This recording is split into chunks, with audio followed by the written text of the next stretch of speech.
Okay. ఆయన మా అబ్బాయిని సంబంధించాడు, నేను గౌతమిని సంబంధించాను. మంచి మాట్లాడేమో చెడు మాట్లాడేమో మొత్తం మీద వాళ్ళిద్దరూ సెట్ అయ్యారు మా మాటలకి. ఇలా గొడవ జరుగుతున్నాయని మేము ఎక్కడో ఉన్నాం సార్, మాకు అసలు ఏం తెలియదు వీళ్ళ మధ్యలో గొడవ. ఒకే ఒకసారి చూసా వీళ్ళిద్దరు గొడవ. ఓకే.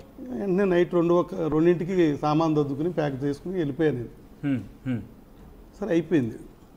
నాకు తెలియదు అసలు, చెప్పరు కూడా. ఏది వీళ్ళు గొడవలు ఏమీ చెప్పదు, ఆడు చెప్పడు. నాకు ఇండైరెక్ట్గా తెలిసింది. ఇప్పుడు మా అబ్బాయి చెప్పాడు పోనీ అనుకోండి కాసేపు. నేను మా బావగారికి ఫోన్ చేశా, ఆయన మర్యాదగానే ఫోన్ ఎత్తి మాట్లాడారు. నేనేంటంటే ఇది ఏదో ఒకటి నాకన్నా కూడా ఆయన తెలియగలడు. సరే తగాదాన్ని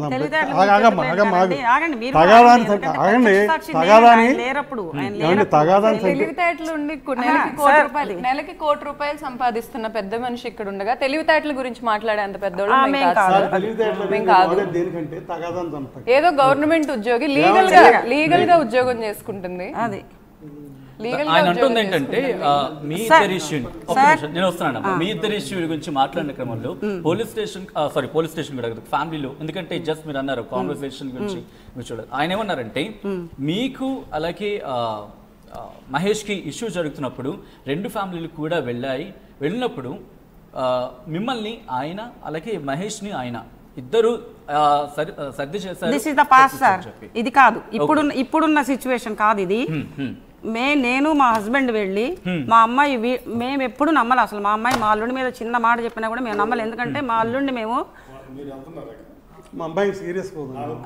కాదండి సీరియస్గా ఉందని మీరు వెళ్తే ఎట్లా కాదు, కూర్చోండి లైవ్ పిలిచి మీరు వెళ్తే ఎలా సార్? నేను ఒకటే చెప్పాను సార్, ఒక్క నిమిషం చెప్పండి.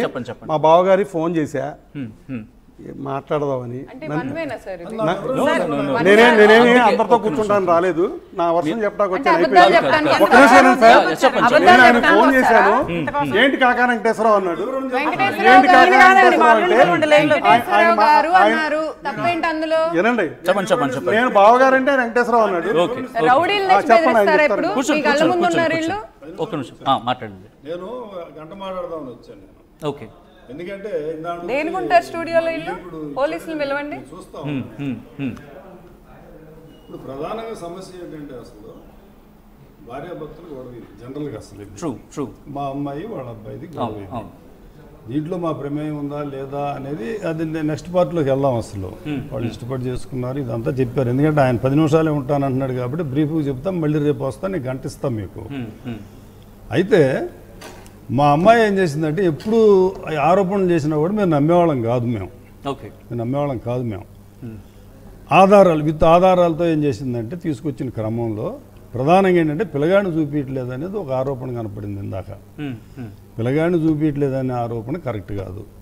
జనవరిలోంచి ఈ అమ్మాయి వేరే విల్లాలో, ఆ పిల్లగాడే భర్త మహేషే వేరే విల్లాలో పెట్టాడు. మహేష్ రోజు వచ్చేవాడు, పిల్లగాడితో ఆడుకునేవాడు, అమ్మాయితో మాట్లాడేవాడు. ఇవన్నీ జరిగి కాదు సార్, నేను చెప్తాను, నా 10 minutesలో ముగిస్తా. ఎందుకంటే ఆయన వెళ్తానంటున్నాడు కాబట్టి, ఆయన ఉంటానంటే గంట మాట్లాడతాను నేను. ఎందుకంటే ఉంటానంటే మా వియ్యంకుడు గారు నేను గంట మాట్లాడతా.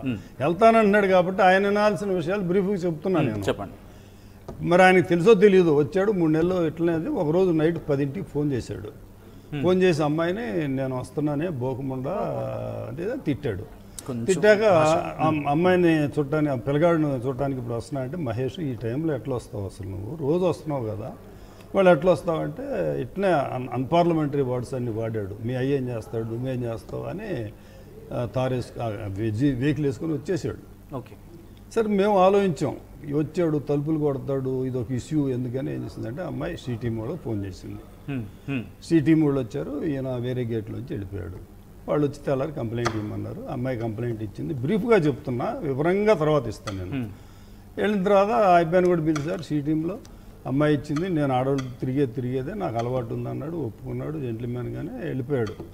ఆ తర్వాత ఏమైందంటే నేను మా ఆవిడ బయటికి తీసిపోయి చూపించేవాళ్ళం. నాతో మాట్లాడుతుండేవాడు. నాతో మాట్లాడతా మామయ్య నేను మీరు అట్లా చెప్తే అట్టంటే పెద్ద మనిషి వద్దు మనకు అన్నాడు. మేము కొన్ని చెప్పాం, చాలా బాగుంది, చాలా ధర్మంగా ఉంది, ఇట్లనే విడిపోతామని ఏం చేస్తున్నా అంటే ఒక 3 నెలలు ఇట్లనే మమ్మల్ని డ్రాగాన్ చేశాడు. ఏఎంబి మాల్కో తీసుకెళ్ళేవాళ్ళం, చూపించేవాళ్ళం. ఈ క్రమంలో ఏమైందంటే నేను ఒకరోజు చెప్పాను, మహేష్ ఇది కరెక్ట్ కాదు, మనం జ్యుడిషియల్గా వెళ్ళాలి, ఓకే జ్యుడిషియల్గా వెళ్ళి మనం దీని మీద ఒక ఇది తీసుకుంటే అప్పుడు ప్రాబ్లం ఉండదు మనకి. నువ్వు ఎట్లనే డ్రాగాన్ చేస్తున్నావు, నువ్వు ఫైనల్ డేట్ పెట్టుకో. ఎందుకంటే మేము రోజు తీసుకురావడం చూపించడం ఇది ఇప్పుడు ఈ వయసులో మాకు మా అమ్మాయి ఒక పక్క బాధ ఉండి ఇవన్నీ ఉన్నప్పుడు ఈ క్రైసిస్లో నేను మా ఆవిడ తీసుకురావడం ఈ కరెక్ట్ అనిపించలే మహేష్ అంటే, నేను లేదు మావయ్య అని నాకు ఒక ఫైనల్ డేట్ చెప్పాడు. ఎప్పుడు పోయిన నెల 8 అంతకుముందు డేట్ చెప్పాడండి. ఆ డేట్ చెప్పాక ఏమైందంటే ఇంకా బ్రీఫ్గా చెప్పాలంటే దీనికి ఒక బ్రాండ్ ఉంది ముందు. ఈ బ్రాండ్ ఏమో అమ్మాయికి జనవరిలో ఏం చేసి వీళ్ళిద్దరు ఏం చేశారంటే ఆయనకి నాకు చెప్పకుండానే వీళ్ళిద్దరు మాట్లాడుకున్నారు, మహేష్ గౌతమి మాట్లాడుకుని ఏం చేశారంటే బ్రాండ్ గౌతమి ఇచ్చి పెట్టుబడి పెట్టిన హోటల్స్ 4 ఉన్నాయి, ఆ అబ్బాయి ఉంచుకోవడం, చెరొక విల్లాలో ఉంటా ఉన్నారు వీళ్ళిద్దరు.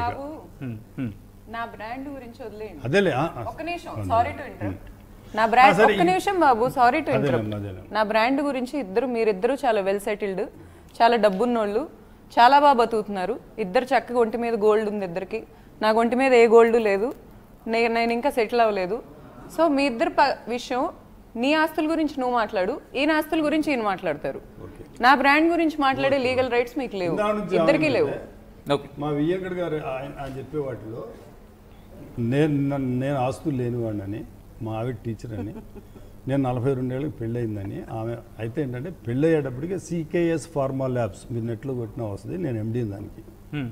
నాకు హైదరాబాద్లో ప్రాపర్టీస్ ఉన్నాయి, నందిగామలో ఇళ్ల స్థలాలు ఉన్నాయి, అదే ల్యాండ్ లార్డ్ నేను వీళ్ళకి ఫైనాన్షియల్గా ఆయన 2 కోట్లు హెల్ప్ చేశాను అంటున్నాడు అబ్బాయికి, నేను 2 కోట్లు చేశాను. నేను ఆన్లైన్ పేమెంటే, బ్యాంక్ స్టేట్మెంట్స్ కూడా ఉన్నాయి. ఎందుకంటే ఇందా నుంచి మా ఈయంకడ్ గారు ఏం చెప్తున్నారంటే వాళ్ళకి అంత పొటెన్షియాలిటీ లేదు, మేము జమీందారులు, మా పూర్వీకులు. నేను అనేది ఏంటంటే ఇక్కడ మేము మా గొప్పతనం లేకపోతే మా యొక్క నేరాలు వాళ్ళ మీద పడకూడదండి. ఇక్కడ కావాల్సింది న్యాయం. ఎవరికి కావాలంటే అన్యాయం అయిపోయిన మహిళకి కావాలి మెయిన్. అసలు ఇక్కడ మెయిన్ కాన్సెప్ట్ మీ మీడియాను కూడా కోరుకునేది ఏంటంటే, నేను ఆయన గొప్పోడా నేను గొప్పోడా. సారీ టు ఆస్క్ మీ గుడ్ నేమ్ అండి? చైతన్య కుమార్ గారు. ఫ్రమ్ ద బిగినింగ్ నేను బాబు గారు ఒక్క నిమిషం, ఒక్క 10 నిమిషాలు. ఆయన అంటుంది ఏంటంటే కనుక ఒక్క నిమిషం వాళ్ళు అంటుంది ఏంటంటే, బాబు గారు ఒక్క నిమిషం ఉండాలండి. బాబు గారు ఒక్క నిమిషం ఒక్క నిమిషం. నేను CKS ఫార్మా ల్యాబ్స్ MDనండి పెళ్ళయ్యేటప్పటికే. సార్ నేను CKS ఫార్మా ల్యాబ్స్ MDని. నేను నాకు ఇవాళకి 12 ఎకరాలు. బాబు గారు మాట్లాడి ఒకసారి బయట ఉంటే ప్లే చేసే ప్రయత్నం చేయండి, సో దట్ ఇంకా క్లియర్ గా ఉండే అవకాశం ఉంటుంది.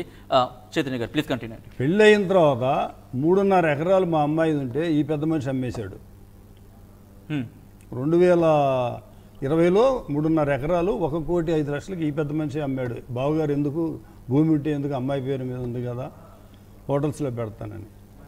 నేను ఆన్లైన్ పేమెంట్స్ ద్వారా దగ్గర 1.5 కోటి ఇచ్చాను నేను. ఓకే, వీళ్ళకి అమ్మాయికి వీళ్ళకి బిజినెస్ కంటే అండి.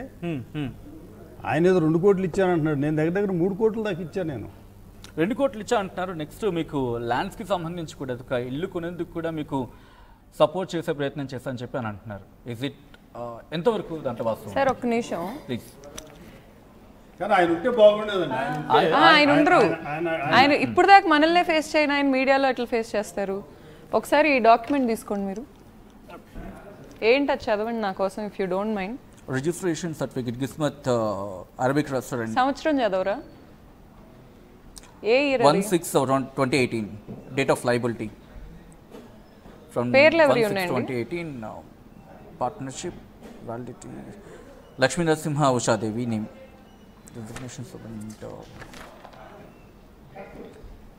గౌతమ్ మువ్వా.